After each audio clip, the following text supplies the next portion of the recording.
기도하겠습니다. 여호와는 나의 빛이요 구원이십니다.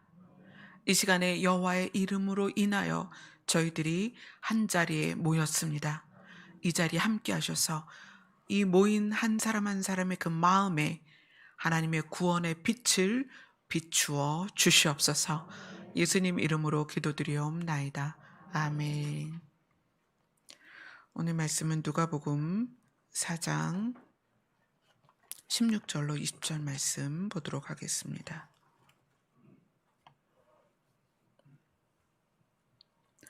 누가복음 4장 16절로 20절 말씀 같이 읽도록 하겠습니다. 시작. 예수께서 그 자라나신 곳 나사렛에 이르사 안식일에 늘 하시던 대로 회당에 들어가사 성경을 읽으려고 서심해 선지자 이사야의 글을 들이거늘 책을 펴서 이렇게 기록된 데를 찾으시니 곧 주의 성령이 내게 임하셨으니 이는 가난한 자에게 복음을 전하게 하시려고 내게 기름을 부으시고 나를 보내사 포로된 자에게 자유를 눈먼 자에게 다시 보게 함을 전파하며 눌린 자를 자유롭게 하고 주의 은혜의 해를 전파하게 하려 하심이라 하였더라. 책을 덮어 그 맡은 자에게 주시고 앉으시니 회당에 있는 자들이 다 주목하여 보더라. 아멘. 오늘 여러분이 다 주목하여서 하나님께서 우리에게 어떤 메시지를, 하나님께서 우리에게 어떤 말씀을, 하나님께서 우리에게 무엇을 말씀하려 하시는지를 여러분들이 주목하시고 그 의미가 여러분 안에 새겨졌으면 좋겠습니다. 오늘 이 본문을 가지고 지금 여러 줄을 나누고 있고, 예수님께서 자기 자신을 소개할 때 나는 진리다 그렇게 말씀하시고, 진리가 너희를 자유롭게 할 것이다 이렇게 말씀하셨어요. 그리고 이 말씀 오늘 본문 안에서도 진리신 예수님께서 내가 이 땅에 온 것은 자유롭게 하려고 왔다라는 이사야서의 말씀을 인용해서 자기의 사역을 설명하고 계세요. 그래서 이 복음은 우리를 자유케 하는 것인데 과연 우리는 신앙생활을 수십 년 하면서 이 자유를 맛보았는가? 또는 이 자유에 대한 개념이 내 안에 들어와 있어서 내가 자유를 누리고 있는가? 그래서 오늘 이 말씀이 또 지난주, 지지난주에서 연속해서 어쩌면 우리의 신앙의 근간, 우리의 기본, 신앙생활의 기본을 확인하고 점검하는 그런 과정인 것 같아요. 그래서 이것이 우리에게 만약에 잘못된 부분이 있다면 교정하고 시정하는 그런 시간들이 될 것입니다. 예수님이 말씀하시는 자유가 무엇일까? 예수님이 우리에게 자유를 주시려고 하신다면 우리는 자유하지 못하다는 거예요. 눌린 자를 자유롭게 하신다고 말씀하셨다면 우리는 어딘가에 눌려 있다는 거예요. 상처를 받고 있고 우리 마음의 산산이 부서져 있고, 그래서 우리는 복음을 통해서 이런 부분들이 해결이 반드시 돼야 됩니다. 왜냐하면 그것을 약속하셨기 때문에 내가 눌린 자를 자유롭게 할 것이다. 포로된 자를 자유롭게 할 것이다. 그러면 우리가 예수 그리스도를 내 마음에 모셨다면 나는 자유를 지금 누리고 있어야 돼요. 그럼에도 불구하고 누리지 못하고 있다면 원인을 찾아야 되고 이유를 찾아야 되고 이제 우리가 자유케 돼야 되겠죠. 오늘은 자유의 복음 그리고 부제가 수치심이에요. 그동안 알아본 게 자유의 복음이 분노에 대해서, 또 자유의 복음이 위로에 대해서 어떻게 다루고 있는가. 근데 오늘은 자유의 복음이 수치심에 대해서 어떻게 다루고 있는가 이거를 봅니다. 자, 창세기로 가보겠습니다. 창세기 3장입니다.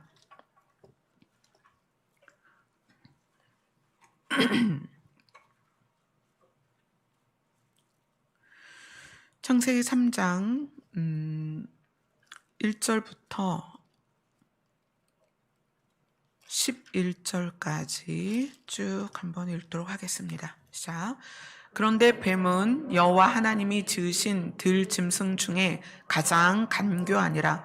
뱀이 여자에게 물어 이르되 하나님이 참으로 너희에게 동산 모든 나무의 열매를 먹지 말라 하시더냐. 여자가 뱀에게 말하되 동산 나무의 열매를 우리가 먹을 수 있으나 동산 중앙에 있는 나무의 열매는 하나님의 말씀에 너희는 먹지도 말고 만지지도 말라. 너희가 죽을까 하노라 하셨느니라. 뱀이 여자에게 이르되 너희가 결코 죽지 아니하리라. 너희가 이것을 먹는 날에는 너희 눈이 밝아져 하나님과 같이 되어 선악을 알 줄 하나님이 아심이라.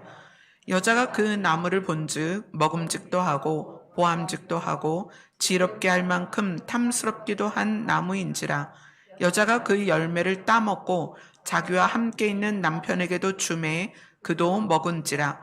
이에 그들의 눈이 밝아져 자기들이 벗은 줄로 알고 무화과 나무 잎을 엮어 치마로 삼았더라. 그들이 그날 바람이 불 때 동산에 거니시는 여호와 하나님의 소리를 듣고 아담과 그의 아내가 여호와 하나님의 낯을 피하여 동산 나무 사이에 숨은지라. 여호와 하나님이 아담을 부르시며 그에게 이르시되 내가 어디 있느냐. 이르되 내가 동산에서 하나님의 소리를 듣고 내가 벗었으므로 두려워하여 숨었나이다. 이르시되 누가 너의 벗었음을 내게 알렸느냐. 내가 내게 먹지 말라 명한 그 나무의 열매를 내가 먹었느냐. 네. 우리가 너무나 많이 들었고 읽었고 잘 아는 부분이에요. 예수님께서 우리에게 자유를 말씀하실 때에는 우리가 이미 자유를 잃었다는 거예요. 우리가 자유를 잃는 순간이 여기에서 나오죠. 아담과 하와가 선악과를 먹음으로 해서 그들은 그들에게 있었던 자유를 잃었습니다. 그래서 하나님은 아담과 하와가 에덴에서 쫓겨나는 그 순간부터 우리에게 자유를 주고 싶으신 거예요. 자유를. 그래서 죄를 짓지 말아야 되는 것과 사망의 그늘에 있는 우리에게 사망의 그늘을 벗어나는 방법에 대해서 구약의 시대에는 율법으로 제시하셨지만 그것이 구약의 율법이 실패함으로 해서 하나님이 자기 스스로 이 땅에 오심으로 해서 우리를 자유케 하셨습니다. 근데 우리는 그 자유를 잃었다는 것을 인식하지 못하면 복음에 제대로 접근이 안 돼요. 그래서 지난주나 지지난주 그래서 분노와 위로에 대해서 배웠습니다. 오늘은 뭐에 대해서 이야기를 나눌 거냐면 5절에 보면 뱀이 이렇게 얘기를 해요. 하와에게 이야기를 하는 거예요. 너희가 그것을 먹는 날에는 너희 눈이 밝아져 하나님과 같이 되어 선악을 알 줄을 하나님이 아심이라. 눈이 밝아진다 이렇게 표현을 해요. 눈이 밝아진다. 근데 이 눈이 밝아진다라는 표현이 우리의 개념으로는 뭔가 상황이 더 좋아지는 거로 느껴지죠. 눈이 밝아진다 그러면 좀 어두웠었는데 밝아지는 거니까 긍정적인 개념이잖아요. 그러니까 하와가 그 말을 듣고 그 말을 가지고 선악과를 보니까 그 선악과의 모습이 먹음직하고 지혜롭게 할 만큼 탐스러워서 선악과를 먹고 싶은 마음이 드는 거예요. 그리고 선악과를 먹었더니 7절에 보니까 그들의 눈이 밝아졌다 이렇게 표현이 돼요. 그럼 좋아진 것처럼 보이죠. 그런데 이 눈이 밝아졌다는 것은 사단이 그들의 마음을 유혹하고 미혹하기 위해서 쓴 표현이에요. 사실 이 눈이 밝아졌다는 것이 다른 성경에서는 어떻게 쓰이냐면 눈을 떴다 이렇게 표현이 돼요. 눈을 떴다. 그러면 눈이 밝아진 거랑 눈을 떴다라는 거는 어떤 의미냐? 눈이 밝아졌다라는 것은 하와가 듣기에 우리의 상태가 좀 더 좋아진다는 개념으로 받아들이는 거예요. 그게 미혹된 거죠. 사실 이거는 눈을 떴다라는 표현인데 눈을 떴다는 게 어떤 의미냐면 악에 대하여 눈을 떴다는 거예요.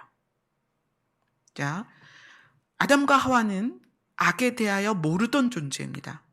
그죠? 하나님께서 자기의 형상대로 만들었기 때문에 선한 존재라는 거예요. 그런데 하나님은 악에 대하여 아는 분이에요. 창조주이기 때문에 신이시고 스스로 계신 분이기 때문에 그분에게는 악이 무엇인지 아세요. 그러나 자기 자신이 자기 자신을 다스릴 수 있기 때문에 신이시기 때문에 악을 알지만 악을 취하거나 악을 알지만 악을 사용하지 않는 분이에요. 그런데 사람은 피조물이고 연약하기 때문에 악에 대하여 눈을 뜨면 사람이 악을 선택할 걸 아신단 말이에요. 그래서 하나님이 아담에게 내가 동산 중앙에 선과 악을 아는 열매가 나는 나무가 있는데 요거를 너희는 먹지 마라 이렇게 말씀을 하세요. 사람은 악에 대하여 눈을 뜨면 그 악을 선택하는 연약함이 있단 말이에요. 그럼 하나님이 선악을 안 만들면 되잖아요. 우리 그렇게 의문을 갖죠. 왜 그걸 만들어 놓고 그런 일이 생기게 하시냐고. 근데 그것을 만드신 이유는 그 선악을 알게 하는 나무를 동산 중앙에 만들어 놓은 이유는 우리가 하나님과의 관계에 대해서 자발적이어야 하기 때문에 자유의지를 가지고 선과 악을 아는 나무의 열매를 통하여 악에 대하여 눈을 뜨는 것을 선택하지 않고 악으로 가지 않고 나는 자발적으로 하나님과의 관계를 선택하겠다라는 자유의지를 선하게 쓰고 하나님께 우리가 스스로 나아가는 것을 원하기 때문에 그래요. 하나님이 우리를 로봇으로 만든 게 아니에요. 음식점에 가면 요즘 서빙을 누가 해요? 로봇가 하죠. 저 처음에 그거 보고 깜짝 놀랐어요. 갑자기 로봇가 쫙 오더니 뭐라고 떠들어요. 이거를 이렇게 내려놓고 확인을 눌러주세요. 확인을 눌러주세요. 막 그렇게 해요. 근데 얘가 테이블과 테이블 사이사이를 얼마나 잘 지나다니는지 몰라요. 왜 그럴까요? 센서가 있어서 테이블에 부닥치지 않고 그 사이사이를 잘 빠져나가서 그 주방 앞으로 가요. 그리고 어떤 테이블에 또 전달할 게 있으면 그쪽에서 입력한 대로 테이블을 다 지나서 원하는 테이블까지 가요. 프로그램에 의해서, 센서에 의해서 부닥치지 않고 간단 말이에요. 얘는 자발성이 없어요. 자기가 원하는 데 가는 게 아니에요. 주인이 입력하는 대로 가는 거예요. 하나님은 사람을 그렇게 입력하고 만들어 놓은 상태로 로봇처럼 움직이는 걸 원하지 않는다는 거예요. 관계는 자발성이에요. 그죠? 만약에 어떤 사람이 자기가 좋아하는 사람을 집에다 가두어 놓고 묶어 놓고 내가 너를 좋아하니까 너는 여기서 꼼짝 말고 있어. 그리고 묶어 놓고 그 집에서 함께 지내면 이게 사랑인가요? 그렇지 않잖아요. 사랑의 관계는 자발적이어야 돼요. 그래서 하나님께서 동산 중앙에 선과 악을 아는 열매가 달리는 나무를 만들어 놓고 너는 이걸 먹으면 악에 대하여 눈을 뜨게 되니까 이건 먹지 마. 악에 대하여 눈을 뜨면 어떻게 된다? 악을 취하게 되고 악을 취하면 사망에 이른다. 그리고 그것을 선택하는 순간에 하나님과의 관계가 깨진다. 이걸 충분히 하나님이 설명을 해 주셨을 거예요.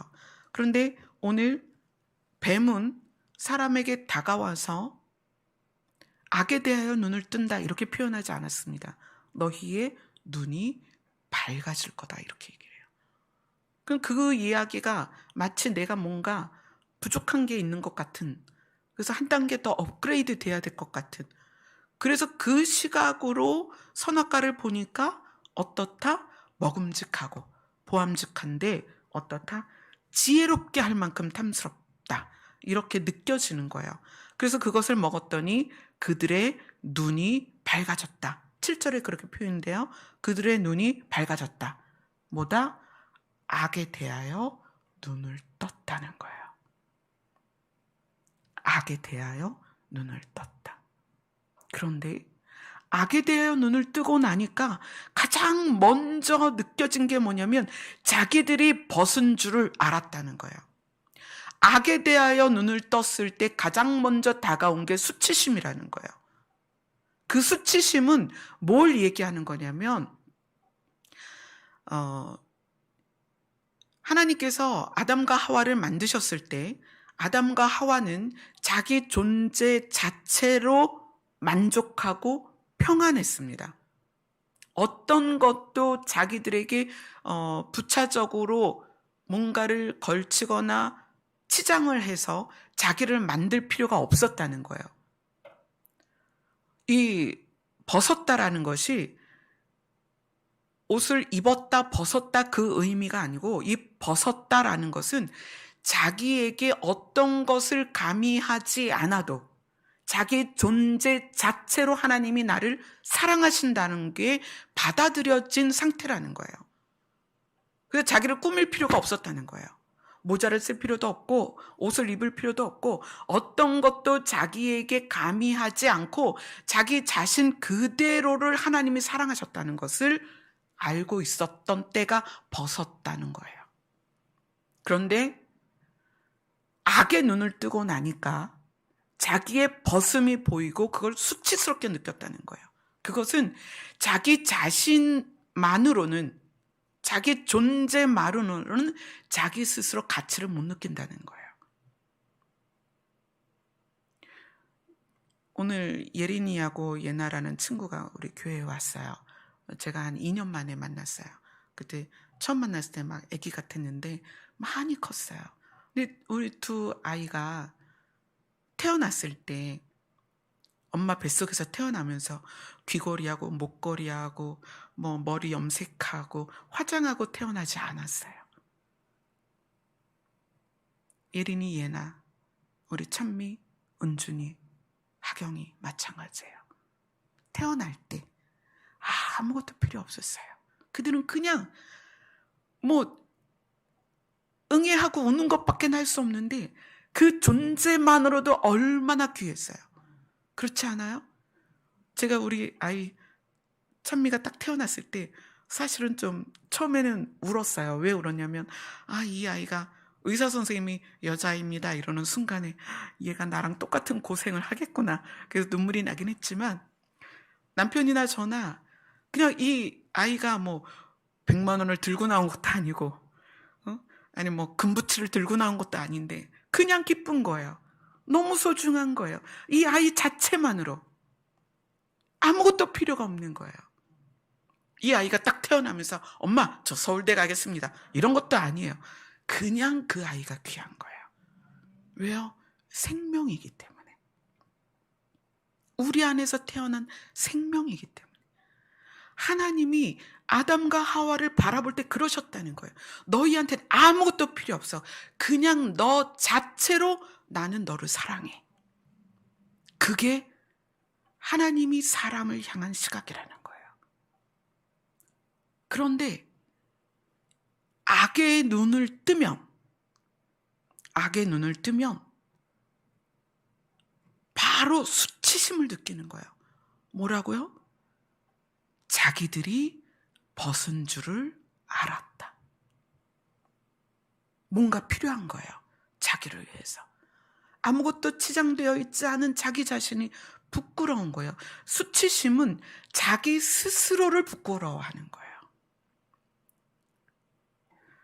그렇죠. 우리 애기들이 딱 태어났는데 어머 부끄러워 이런 애기가 어디 있어요. 아주 당당하게 태어나잖아요. 아무것도 없는 것이, 머리카락도 없고 이빨도 없는 것이 얼마나 당당하게 울어요. 생명은 그런 거예요. 아무것도 없어도 당당한 게 생명이에요. 하나님이 아담을 만들어 놓고 얼마나 보기에 좋았어요. 근데 그것만, 그 아담이 혼자 있는 게 안쓰러워서 하와를 만들어 놓고 둘이 그렇게 즐겁게 사는 것을 하나님이 얼마나 기쁘게 보셨겠어요. 그런데 사단은 악한 존재잖아요. 악이 사람에게 무엇을 줄 수 있는지를 너무 잘 알았던 거예요. 그래서 뱀이 아담에게 찾아가서 너희의 눈이 밝아질 거다. 그리고 선악과를 먹고 나니까 하나님과의 관계가 깨지고, 그리고 악이 그 안에 들어오면서 악의 눈을 뜨면서 그때 바로 느껴진 것이 수치심이었다. 이 벗었다라는 것을 느꼈다는 것 자체, 나에게 아무것도 없다라고 느꼈다는 것 자체, 자기가 자기의 가치를 무엇에 의존해야 된다는 것, 그것이 악한 것입니다. 그래서 어떻게 돼요? 사람들은 이때부터 무엇인가 소유하고 가지려고 하고 자기를 꾸미려고 하고 자기를 뭔가로 덮어서 자기를 드러내려고 하는 그 심리가 시작이 됐다는 거예요. 이제 선악과 이후로 하나님은 아담에게 벗은 것을 가리기 위해서 이제 아담 스스로는 나뭇잎, 무화과 나무잎을 엮어서 치마로 만들었지만 그게 햇빛에 의해 말라버리니까 하나님께서는 가죽 옷을 입히십니다. 이 입는다라는 것은 자기의 수치를 또 가리기 위해서 뭔가 필요하다는 것, 자기의 가치를 높이기 위한 것이 필요하다는 거예요. 그게 이제 인식이 된 거죠. 악이 우리에게 들어오면서 우리는 인식의 오류가 생겼습니다. 굉장히 중요한 부분이에요. 인식의 오류. 잘못 프로그램이 엉켜버렸다는 거예요. 이 오류라는 것은 컴퓨터 프로그램으로 따지면 컴퓨터 프로그램이 다 엉켜버린 거예요. 잘못된 거예요. 그래서 어떤 것을 집어넣어도 잘못된 그 답이 나오는 거죠. 우리는 이제 인식의 오류가 생긴 거예요. 선악과를 먹으면서 악의 눈을 뜨면서 하나님과 관계가 분리되면서 우리에게는 이제 오류가 생겼어요. 그래서 이 오류가 우리가 삶에서 어떻게 작동이 되냐면 이 수치심과 부끄러움을 내재된 상태에서 이것을 가리기 위해서 사는 거예요. 그러기 위해서 외모에 집중하기도 하고 돈을 많이 벌려고 하고 그리고 좋은 대학을 가려고 하고 좋은 직장을 가려고 하고 물론 이런 것들이 꼭 자기 수치심만을 위한 건 아닐 수도 있어요. 생활의 편리함 또는 어떤 생활의 삶의 윤택함이 나에게 주는 편의를 위해서 그렇게 할 수도 있지만 사실 가장 깊이 들어가면 결국 악의 눈을 뜨면서 수치심이 시작이 되고 그 수치심이 많은 것들을 필요로 하게 되었다는 거예요. 나의 가치를 위해서. 근데 이것이 부모가 자녀를 어떻게 양육하냐에 따라서 이 수치심이 극대화되기도 해요. 그러니까 이미 우리의 인식의 오류가 있는데 이 인식의 오류를 양육의 태도에 의해서 이게 더 강해진다는 거예요. 뭐 예를 들어서 부모가 자녀들이 시험을 봤는데 점수를 잘 받으면 많이 칭찬하고 점수를 못 받으면 막 혼내고 그러면 아이는 점수가 자기의 가치가 돼버리는 거예요. 그러니까 성적을 잘 받아야 된다. 그리고 엄마가 자녀들에게 좋은 대학 가야 돼 라고 이야기를 할 때 최소한 이 정도 대학은 가야 돼. 그런데 그것에 대해서 실패했을 때 자녀를 비난하고 자녀를 부모 입장에서 무시하고 이러면 아이는 좋은 대학 가는 게 자기의 가치가 돼버리는 거예요. 그래서 좋은 대학을 가지 못하면 자기가 가치가 없다고 느끼는 거죠. 그죠? 부모가 자녀를 외모에 대해서 뭐 뚱뚱하면 너 살 빼야 돼. 뭐 그래서 막 극도로 그 스트레스를 주면 이 아이는 뚱뚱한 것이 자기가 가치가 없다고 느껴지기 때문에 그것에 의해서 자기에 대한 모멸감을 갖게 되죠. 근데 이러한 양육 태도가 그 자녀의 지금 인식의 오류, 그거는 악의 눈을 뜨면서 인식의 오류가 생겼는데 이미 생겼는데 자녀들을 그렇게 양육을 하면 자녀들의 인식의 오류가 더 커지는데 그것이 타인을 향하여 판단하는 기준이 되어 버리는 거예요. 사람들을 볼 때 뭐 뚱뚱하다 안 뚱뚱하다 이렇게 보는 게 아니라 뚱뚱한 사람은 자기 관리를 못했고 가치가 아주 떨어지는 사람으로, 또는 좋은 대학을 못 가면 아주 가치가 없는 것으로, 좋은 직장을 못 가면 가치가 없는 것으로 그렇게 판단을 해버린다는 거예요. 이미 우리는 악의 눈을 뜨면서 인식의 오류가 돼버렸어요. 인식의 오류가. 근데 인식의 오류가 된 상태에서 부모가 자녀에게 뭐라고 말하는가, 그것에 의해서 인식의 오류가 극대화된다는 거예요.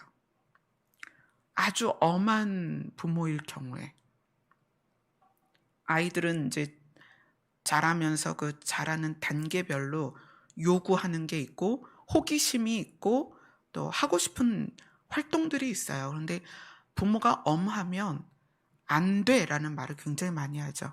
너 그렇게 하면 안 돼. 그러면 그 안 돼라는 말을 계속 들으면서 어떻게 되냐면 거절감을 많이 느껴요. 그럼 그 거절감이 또 자기의 가치를 떨어뜨리는 그런 상태가 되죠. 또 부모님들 중에는 이런 말 많이 하는 분들이 있어요. 사실은 저도 이제 이 말씀을 보면서 그런 생각이 들었어요. 아, 나도 우리 아이들 키울 때 그랬구나.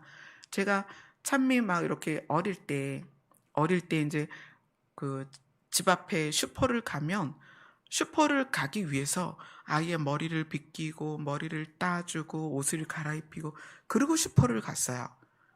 그건 어쩌면 아이를 머리를 잘 빗지 않고 옷을 깔끔하게 입히지 않았을 때 사람들이 나를 어떻게 볼 것이냐, 이거에 내가 굉장히 중요하게 생각하고 있었다는 거예요. 그래서 제가 찬미를 어디를 데리고 가려면 꼭 머리를 빗기고 옷을 깨끗이 입히고 세수를 하고 그렇게 데리고 갔었어요. 그럼 그것이 이미 제 안에도 타인의 시각이 나의 가치를 만든다라는 것으로 인식을 하고 있었다는 거죠.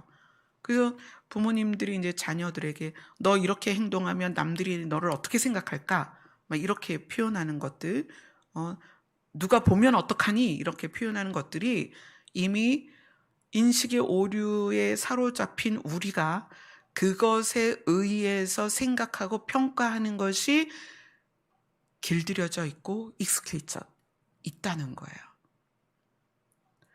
여러분들도 곰곰이 생각해 보면 부모가 나를 대하는 것에 의해서 내가 나를 그렇게 생각하고 평가하고 있었고, 또 내가 자녀를 또 그렇게 대하고 있었고, 그 자녀가 나로 인해서 그런 인식의 오류가 극대화되고 있었다는 거죠. 제가 어떤 아이랑 대화를 하면서 그런 얘기를 했어요. 자기는 자기를 쓰레기라고 생각한다. 그래요. 그래서 아니 왜 너는 너 자신을 쓰레기라고 생각하니? 그랬더니 엄마가 자기에게 표현을 할 때 그런 말들을 많이 했다는 거예요. 그래서 제가 그 아이한테 그랬어요. 그 아이가 그런 이야기를 저랑 주고받을 때가 고3 때였어요. 그래서 제가 뭐라고 얘기했냐면 너는 지금 너를 만들어 가고 있는 나이야. 너는 지금 만들어져 가고 있어. 그래서 남들이 너에 대하여 뭐라고 말하든지 그것을 절대로 너라고 받아들이면 안 돼. 그리고 너는 너 자체로 귀한 거야. 남들이 너에게 뭐라고 말하는 것은 그들의 시각이야. 이건 너가 아니야. 그들이 너에게 말하는 것을 받아들이지 마. 너는 너 자체로 중요하고 너 자체로 소중하고 너는 너 자체로 귀해. 그리고 너는 지금 ing, 진행형이야. 만들어져 가고 있어. 너는 얼마나 귀한 사람인데. 그래서 고3, 그 아이가 고3 때 저하고 나눈 대화예요. 우리는 얼마나 내 앞에 있는 사람을 인식의 오류로 망가진 인식을 가지고 판단하고 있는지 정말 많이 이제까지 그래왔다는 거예요. 저는 특별히 여러분이 자녀를 대하는 자세나 태도에서 이 부분이 반드시 바뀌어야 된다고 생각해요. 찬미가 너무 많이 아플 때, 침대에 누워있을 때, 그때 찬미는 먹지도 않고 자지도 않고 씻지도 않고 굉장히 상태가 안 좋은 상태였어요. 근데 그때 하나님께서 그렇게 말씀하셨어요.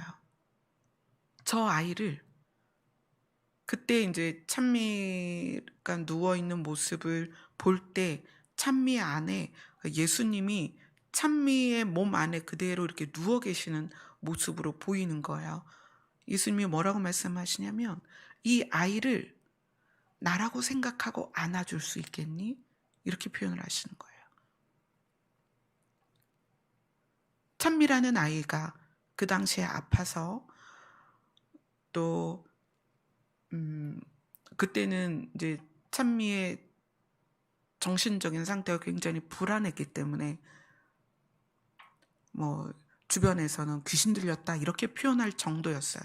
그런데 그러한 아이를 예수님이 그 안에 누워 계신 모습을 보이시면서 이걸 나라고 생각하고 이 아이를 안아줄 수 있겠니? 하나님께서는 내 대신 이 아이를 네가 안아줄 수 있겠니? 이렇게 표현하셨어요.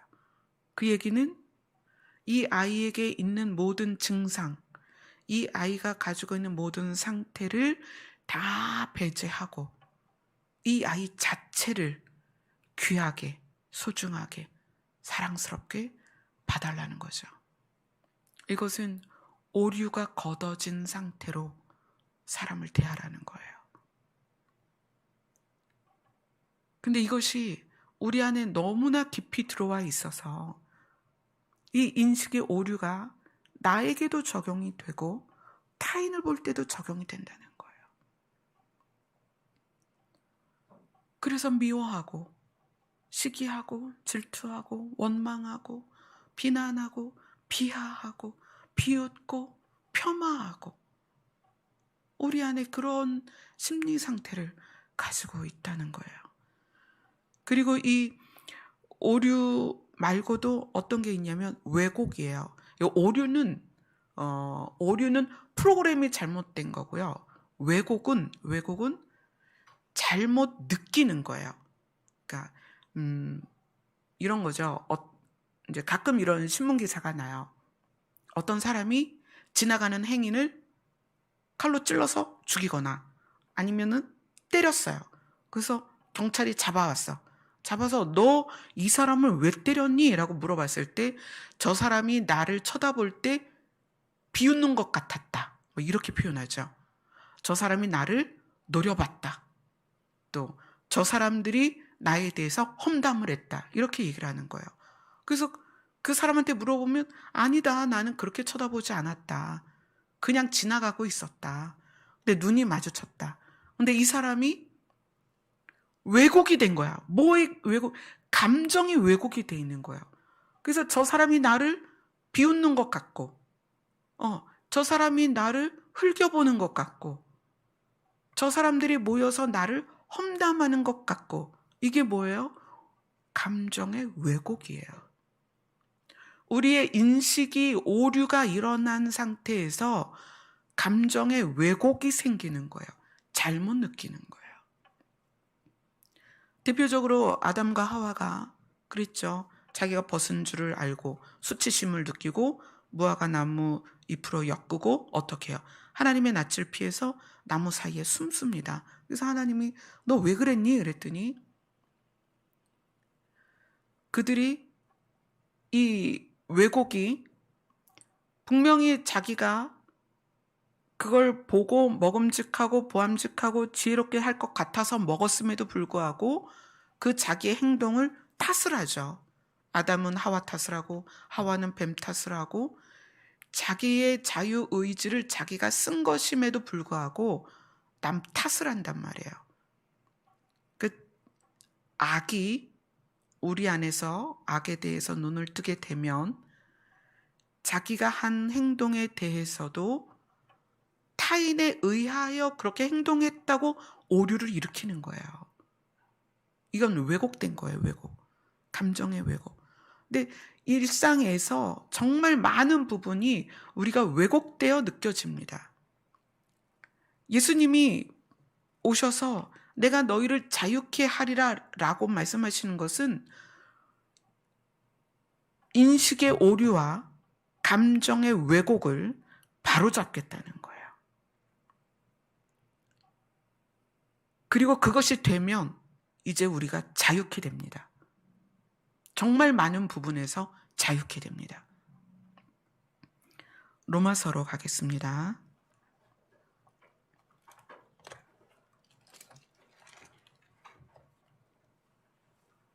로마서 13장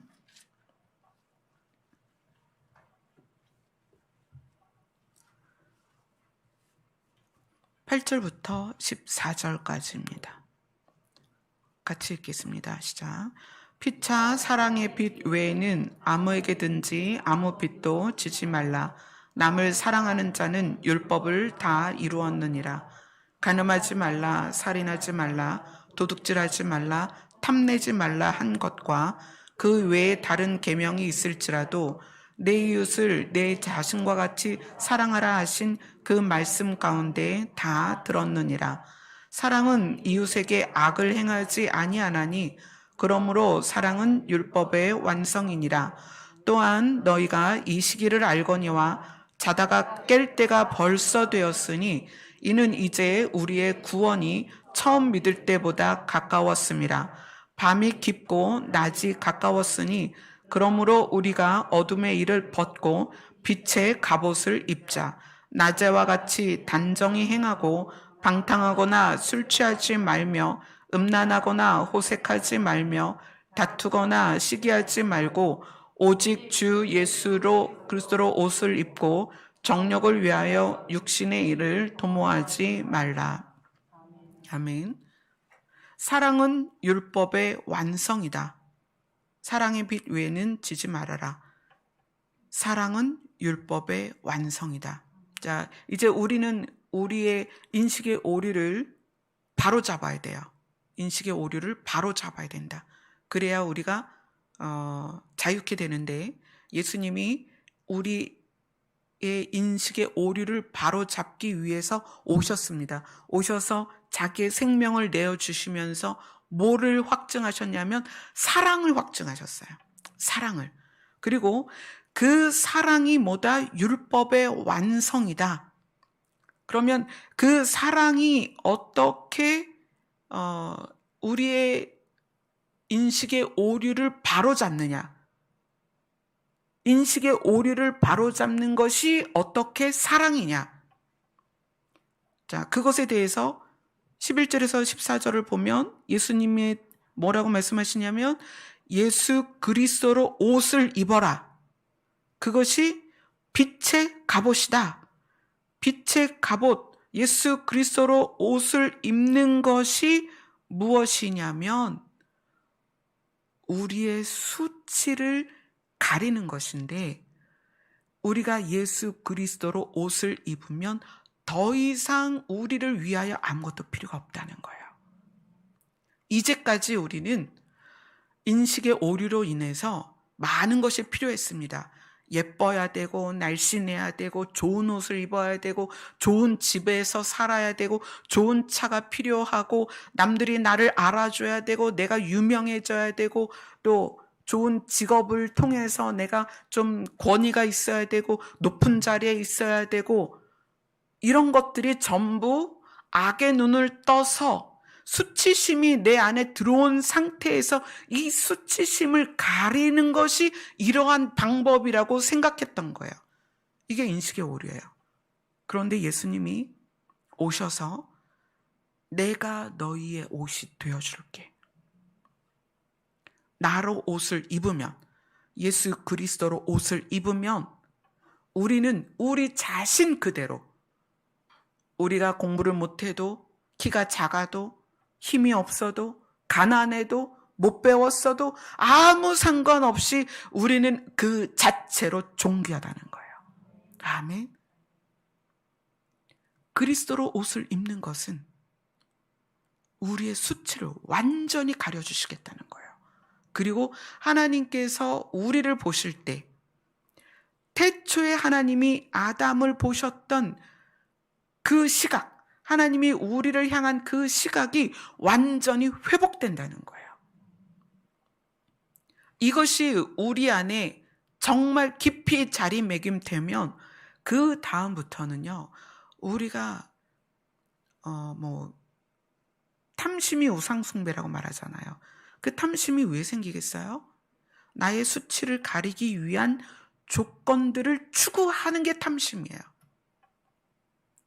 이게 근데 사람마다 다 달라요. 자기의 수치를 가리는 그 재료가 다르다는 얘기예요. 어떤 사람은 외모일 수 있고, 어떤 사람은 자기 이름이 유명해지는 거일 수 있고, 어떤 사람은 그게 물질일 수 있고, 어떤 사람은 직업일 수 있어요. 자기의 수치를 가리는 방법은 굉장히 사람마다 다 다양하죠. 환경에 의해서 만들어지니까. 그런데 그런 걸 다 필요 없이 예수 그리스도로 옷을 입으면 우리는 그것으로 인해서 아무것도 필요가 없다는 거예요. 왜요? 하나님과 관계가 회복이 되고. 아멘. 우리는 그 상태에서 회복된 에덴으로 들어갈 수 있다는 거예요. 회복된 에덴에 들어가는 방법은 아무것도 필요가 없어요. 하나님과 관계가 회복되는 것. 근데 그 관계를 회복하기 위해서 예수님이 직접 오신 거예요. 그리고 내가 너 안에, 네가 내 안에. 우리가 예수님 안에 들어가면, 우리가 예수님 안에 들어간 것으로 예수님의 옷을 입은 거죠. 우리가 예수님 안에 들어갔으니까 예수님이 우리를 덮으셔서 우리가 예수님으로 옷을 입은 거예요. 그것으로 완벽해지는 거예요, 우리는. 이제 더 이상 필요 없어요. 단지 학생이니까 공부를 열심히 하고, 아버지니까 열심히 벌어서 자녀를 부양하고 가족을 부양하는 거죠. 엄마니까 열심히 살림을 하고.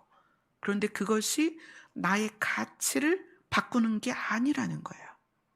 그리고 율법의 완성이 왜 사랑이냐? 사랑은 인식의 오류를 회복시켜줍니다. 상대에 대하여 요구하거나 상대에 대하여 내 뜻대로 교정하고 바꾸는 게 아니라 상대를 그대로 받아주는 게 사랑이에요. 그게 진짜 사랑입니다. 만약에 찬미가 엄마 제가 결혼을 해야 될 것 같아요. 그리고 남자친구를 데리고 왔는데 남자친구가 찬미에게 너는 눈에 쌍꺼풀이 없으니까 쌍꺼풀 수술을 해야 돼. 그리고 한 10kg는 빼야 되겠다. 만약에 남자친구가 그렇게 요구를 한다면 제가 결혼을 허락하겠어요? 야, 너 그런 사람을 찾아가. 우리 아이는 이대로 충분해. 저는 그렇게 말할 것 같아요. 결혼 못하게 할 것 같아요.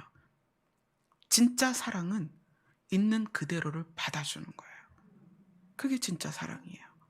하나님이 아담과 하와에 대하여 그러셨다는 거예요. 있는 모습 그대로 사랑하셨고 아담과 하와가 악의 눈을 뜨기 전에는 자기 자신 그대로 하나님께 나아갔다는 거예요. 근데 지금 우리는 악의 눈을 뜨고 나니까 기도를 한 10시간은 해야 될 것 같고 성경은 한 1년에 1독은 해야 될 것 같고 그렇지 않으면 하나님이 나를 사랑하지 않을 것 같고 헌금은 이 정도는 해야 될 것 같고 교회에서 봉사를 이만큼 해야 될 것 같고 그러지 않으면 하나님이 나를 인정하지 않을 것 같고 그게 뭐예요? 왜곡된 감정이라는 거예요. 인식의 오류에서부터 시작된 왜곡된 감정들이에요. 예수님께서는 그러한 우리를 사랑하셔서 나로 옷을 입으며 예수 그리스도로 옷을 입으며 너희는 완벽해. 다른 건 아무것도 필요가 없어. 그 상태로 나의 나라로 가자. 아멘. 저는 이것을 통해서, 이 말씀을 통해서 여러분들의 인식이 바로 잡아졌으면 좋겠어요. 그렇게 되고 나면 타인에 대하여 누구를 만나든 문제가 되지 않습니다. 저는 상담을 많이 하다 보니까 상담을 오시는 분들이 각각의 문제가 가정에 또는 본인의 문제들이 많아요. 그런데 제가 만약에 극대화된 인식의 오류를 가지고 타인을 대한다면 제가 상담을 바로 할 수가 없죠. 속으로 얘는 왜 이러냐, 이 사람은 왜 이러냐, 막 이렇게 판단을 할 거 아니에요. 그러면 그 상담이 지속이 되기가 어렵죠. 어떤 전화는 피하게 될 거고, 누가 찾아오면 없는 척 할 거고, 도망가고 그럴 거예요. 여러분 자신이 관계에서 문제가 해결되려면 오류가 바로 잡아져야 돼요. 그러면 일단 여러분의 자녀가 세상이 요구하는 기준에 못 미쳐도 그 자녀를 사랑할 수 있어요. 저는 여러분이 가정 안에서 가족을 대할 때, 그것이 부모를 대할 때, 아내나 남편을 대할 때, 자기 자녀를 대할 때 자유케 되었으면 좋겠어요. 세상이 요구하는 기준으로 자녀를 대하는 것이 아니라 하나님이 우리를 대하는 기준, 그것으로 대하셨으면 좋겠어요. 그러면 나 자신부터 가족 모두가 자유케 됩니다. 회복이 돼요. 저는 찬미가 아프기 전하고 그 후하고 제 자신이 굉장히 많이 달라졌어요. 저는 찬미가 아프기 전에는 물론 이제 찬미가 워낙 공부를 잘했고 또 여러 가지 능력이 많아요. 그러다 보니까 그 기대치라는 게 있잖아요. 찬미가 초등학교 때, 중학교 때, 고등학교 때, 대학교 때 어떠했는지 알기 때문에 찬미에 대한 기대치가 있었어요. 그래서 그 기대치가 저도 모르게 요구되어지는 그런 부분이 있었어요. 근데 찬미가 아프면서 벌써 7년이거든요. 내년이면 7년이에요. 그 7년의 기간을 지나면서 저 자신이 인식의 오류를 바로잡기 시작하는 거예요. 그 전에, 찬미가 아프기 전에는 저 자신도 이래야 될 것 같고 이렇게 해야 될 것 같고 남들이 이렇게 평가할 것 같고 하나님도 이렇게 보실 것 같고, 그래서 제가 그런 열등감이 굉장히 많았거든요. 사역에 대한 열등감도 많았고 저의 제 자신이 이제 부족한 게 너무 많다 보니까 그런 거에 대한 열등감도 굉장히 많았어요. 그런데 그런 것들을 벗어나기 시작했어요. 그래서 지금은 저 자신이 저희 아이들에게 요구하는 게 없어요. 그냥 그 아이들 자체, 찬미 찬주 그 자체만으로도 너무 귀하기 때문에. 근데 신기한 거는 그러한 상태가 되니까 아이들이 하나님을 향해 나아가는 거예요. 너무 신기해요. 며칠 전에도 명절 때 3일간, 월화수 3일간 아이들하고 충분히 매일매일 시간을 가졌어요. 상담 전화가 왔을 때 정중히 제가 아이들하고 있습니다. 다음에 전화를 드릴게요. 그렇게 하고 3일간 아이들하고 있었는데 작은 아이가 같이 예배를 안 드리는 그 아이도 산마 성도잖아요. 큰 아이는 열린 하늘문 성도인데 작은 아이는 산마 성도예요. 그 산마 성도는 집에 가야 볼 수 있어요. 교회를 안 오니까. 집에 가면 이제 대화를 하는데 그 산마 성도 작은 아이가 마지막 때에 대해서 완전히 열려 있는 거예요. 그게 너무 신기했어요. 제가 성경을 봐라, 주님 곧 오신다, 주님께서 오시면 우리 들림 받아야 된다, 이런 거를 얘기를 안 했어요, 한 번도. 근데 이 아이가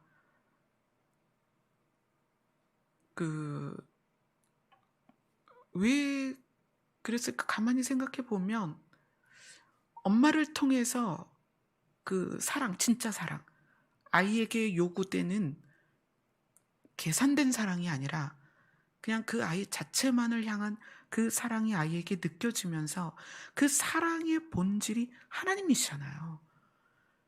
저절로 그렇게 하나님께서 인도를 해주시는 것 같아요. 그러니까 막힘이 없이. 하나님께서 사랑이시기 때문에 엄마의 사랑을 맛본 아이가 하나님의 사랑까지 너무 쉽게 가는 거예요. 막힘이 없는 거예요. 그래서 그냥 술술술술 아이가 엄마 백신 나온 거 보니까 계시록의 말씀이 너무 빨리 왔어. 막 그러면서 이제 아이의 지금 공부하는 게 만화를 전공하고 있다 보니까 캐릭터를 만들고 그 캐릭터를 표현하는 거잖아요. 그러니까 엄마 내가 이 캐릭터를 만들고 표현하다 보니까 여기에 자꾸 빠지는 것 같아. 이런 얘기를 하는 거예요. 근데 내가 지금 이렇게 하고 있으면 안 될 것 같아. 이런 말을 스스로 하는 거예요. 그래서 제가 그래 하지 마 때려쳐 이러고 싶은 마음이 여기까지 올라왔는데 그것조차도 이 아이가 주의 오심을 위해서 스스로 선택할 수 있는 시간을 지금 주는 거예요.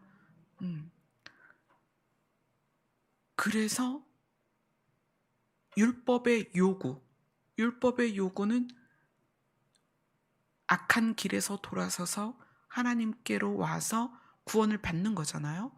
그런데 그 율법의 완성이 사랑이라는 거예요. 근데 이 사랑이 우리에게 인식의 오류를 통해서 선택적인 사랑을 하고 있다는 거예요. 잘하면 칭찬하고, 남편이 돈을 많이 벌어오면 당신 너무 훌륭하다 그러고, 남편이 실직하면 이제 밥상의 메뉴가 달라지죠. 돈이 없어서 달라지는 게 아니라 미운 마음에 달라지죠. 말투가 달라지고 뭐 이게 눈빛이 달라지고 그럴 수 있죠. 우리는 얼마나 선택적인 사랑을 하는가. 이 선택적인 사랑이 사실은 사랑이 아니거든요. 그렇죠. 사랑이 아니죠. 아주 이기적인 거죠. 나를 위해서. 예수님께서는 우리의 이 인식의 오류를 바로 잡아 주시려고 오신 거예요. 너희가 내 안에 들어오면 그걸로 충분하다. 아무것도 필요가 없다. 너희가 내 안에 들어오면 나는 너희들을 나의 나라로 데려갈 것이다. 그것이 회복된 에덴이다. 그래서 구원의 조건은 믿음뿐입니다. 아멘. 구원이 너무 쉽나요? 아니요. 그분만 믿는 것은 쉽지 않아요. 왜냐하면 우리의 인식이 오류로 망가져 있어서 이것도 필요하고 저것도 필요할 것 같이 느끼기 때문에 오직 예수만 믿는 그것이 쉽지 않다는 거예요. 예수님 한 분으로 충분합니다. 아멘. 우리 자신도 예수님 한 분으로 충분하고 예수님 믿는 것으로 모든 사람이 충분합니다. 그래서 그것이 내 안에 들어와 버리면 지체들을 대할 때 쟤는 왜 저럴까? 쟤는 왜 그럴까? 그러지 않는다는 거예요.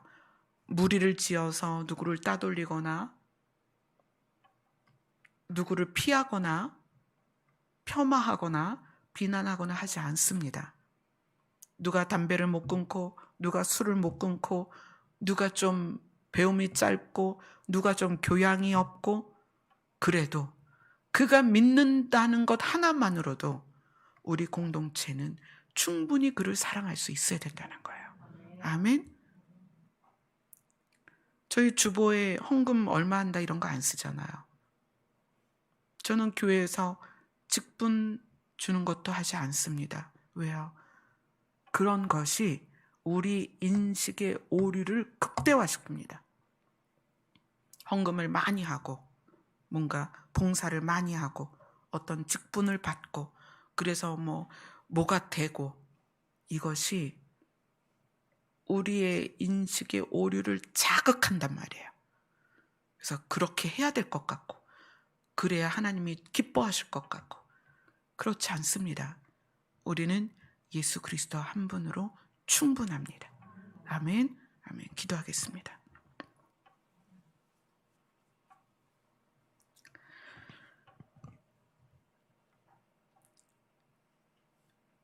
예수 그리스도로 옷 입는 것은 우리의 수치를 예수님만이 가릴 수 있다는 것입니다. 우리는 예수님 한 분으로 충분합니다. 나 자신도 그렇고 타인도 그렇고 예수님 한 분으로 충분합니다.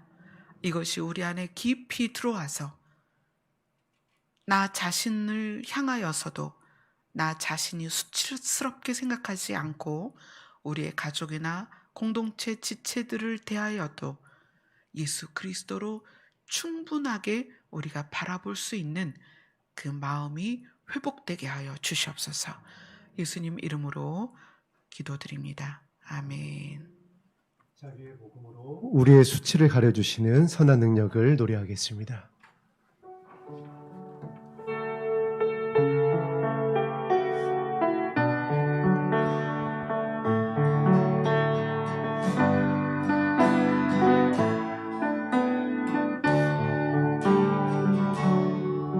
그 선한 힘에 고요히 감사하여 그 놀라운 평화를 누리며 나 그대들과 함께 걸어가네. 나 그대들과 아내를 여네. 지나간 검은 어둠의 날들이 무겁게 내 영혼 짓눌러도 오 주여 우리를 외면치 마시고 약속의 구원을 이루소서. 그 선한 힘이 우리를 감싸시니 믿음으로 일어나는 기대하네. 주 언제나 우리와 함께 계셔. 하루 또 하루가 늘 새로워. 주께서 밝히신 작은 촛불이 어둠을 헤치고 타오르네. 그 빛에 우리 모두 하나 되어 온누리에 비추게 하소서. 그 선한 힘이 우리를 감싸시니 믿음으로 일어나를 기대하네. 주 언제나 우리와 함께 계셔. 하루 또 하루가 늘 새로워.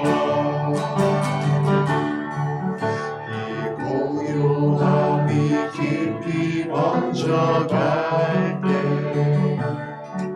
저 가슴 벅찬 노래 들리네. 다시 하나여 되게 이끄소서. 당신의 빛이 빛나는 이가 그 선한 힘이 우리를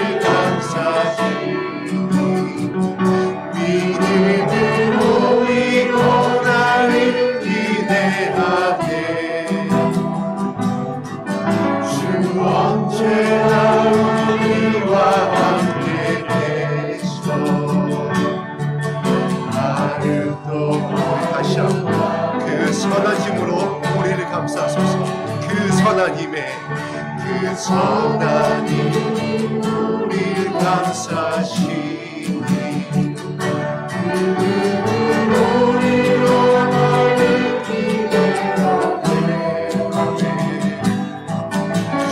언제나 우리와 함께 계셔. 하루도 하루가 새니 이 고요함이 깊이 번져갑니다. 이 고요함이 깊이 번져갈 때 저 가슴 벅찬 노래 들리네.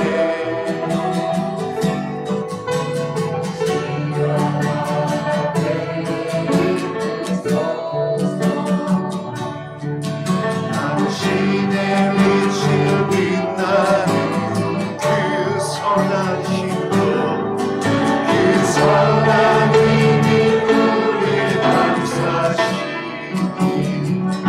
믿음으로 일어나기를 기대하네.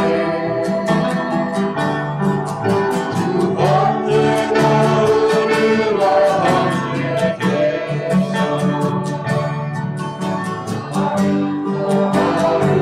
그 선한 힘이 우리를 감싸십니다. 그 선한 힘이 우리를 감싸 오직 믿음으로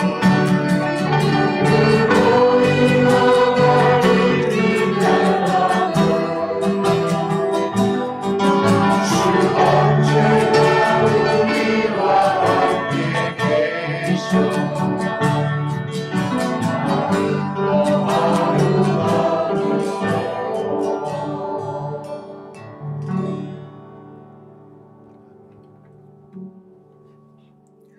탐심을 왜 우상숭배라고 했을까요?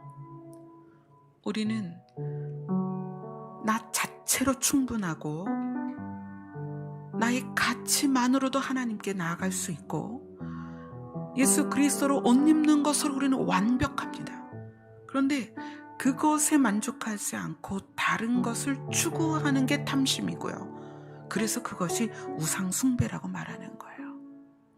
여러분 자신이, 여러분 아무것도 없는 그 여러분 자신이 하나님이 가장 사랑하는 존재라는 것을 여러분이 아셨으면 좋겠습니다. 왜 제가 여러분들에게 하나님 앞에 앉으라고 하는가? 하나님은 다른 게 필요 없어요. 여러분 자신이 너무나 소중하기 때문에 여러분 자신을 원하신다는 거예요. 그래서 오늘도 1시간 동안 주님 앞에서 그 주님의 사랑을 충분히 받는 그런 시간이 되었으면 좋겠습니다. 기도하겠습니다.